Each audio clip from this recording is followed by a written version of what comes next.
Thank you, Mr. President. I will begin by saying that if Hamas does not represent the Palestinian people, as President Abbas stated just yesterday, it is puzzling that his representative is present in this meeting, let alone voicing an opinion on behalf of the people in Gaza that elected the ISIS-like Hamas murderers in Gaza 17 years ago. I hope we all here understand that should any representative of the Palestinian Authority choose to enter Gaza today or in any other day, they would probably meet the same fate that many of their colleagues met in 2007, being thrown off 15-story buildings by Hamas. Distinguished Council members, the Security Council is facing one of the most pivotal moments in its history. This is a turning point for the Council, a moment of truth which will tell humanity whether this Council's very existence holds legitimacy, whether the UN retains a semblance of a moral compass. This institution was founded upon the ashes of the Holocaust, the genocide of the Jewish people. And just over a week ago, we witnessed yet another attempt at Jewish genocide, the Nazi Hamas massacre of babies, mothers, fathers, and the elderly. Every council member should understand that Hamas is driven by an ideology no different than the Nazis. In their original charter, they make this message very clear, and I quote, "Israel will exist and will continue to exist until Islam will obliterate it, just as it obliterated others before it." Article 7 says, "The day of judgment will not come about until Muslims fight Jews and kill them." Read it for yourself.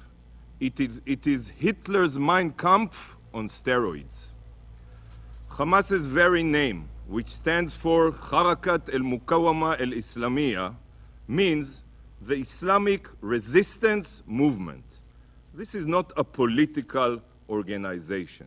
This is a terror organization no different than ISIS or Al-Qaeda. Hamas doesn't seek to liberate. We withdrew from Gaza 18 years ago. Hamas seeks to exterminate. This is their purpose and stated goal.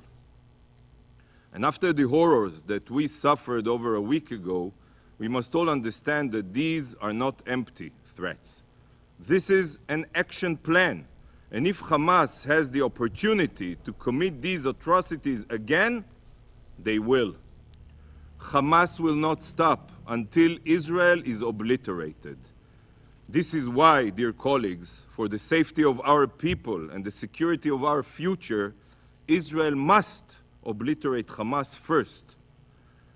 We must do so, not for revenge, not for retaliation. We must do so for self-preservation. Such atrocities can never be committed again. And the only way to ensure this is by eliminating this barbaric terror group's capabilities. Over 1,400 Israelis were butchered. Thousands were injured. Nearly 200 hostages were taken to Gaza to be tortured, raped, and defiled, among them dozens of different nationalities. Proportionally, this atrocity is 15 times bigger than 9/11. But America's enemies were 7,000 miles away, while Israel's are 7,000 feet away. Mr. President, for the past 16 years, the international community and the UN have been complacent to Hamas's terrorist buildup. The world has kept its head in the sand as Hamas embedded its missiles and rockets and war machine within and under the civilian population of Gaza. It accepted an absurd reality that a law-abiding democracy could live side by side with cancerous genocidal terrorists thirsty for Israeli blood that fires tens of thousands of missiles and rockets indiscriminately at our civilians. Future generations will look back in disbelief that the world could be so naive only 80 years after Hitler. But this is no longer the case. We have seen with our own eyes that nothing will change Hamas's ideology. Nothing. Not the rehabilitation of Gaza, not economic incentives, not any promise of a brighter future. The UN tried. The US tried. Many of you tried. But everyone failed. Nothing can change a genocidal ideology. Nothing. There is only one solution to curing a cancer, and it is the evisceration of every cancerous cell. The international community has poured billions of dollars into Gaza, and it all went to Hamas's war machine and its subterranean city of terror. Abundant resources and aid destined for the people of Gaza were squandered by these barbaric terror monsters. Every inch of the Gaza Strip has been exploited for Hamas's violent goals. To Hamas, Gazan civilians are nothing more than cannon fodder, human shields who in death become pawns for Hamas's libelous propaganda campaign. They are threatening, right now, as we speak here, they are threatening Gazans not to evacuate south, by the way, as we evacuated our civilians near our southern border, and then use their bodies to recruit countries to pressure Israel. So let me be clear. Israel is on a rescue mission to save our hostages, a rescue mission to save our future and to save the people of Gaza from their savage tyrants, a rescue mission. This rescue mission can end quickly. Should Hamas put down their arms tomorrow, return our hostages, and turn themselves in, this war can end without one more shot being fired.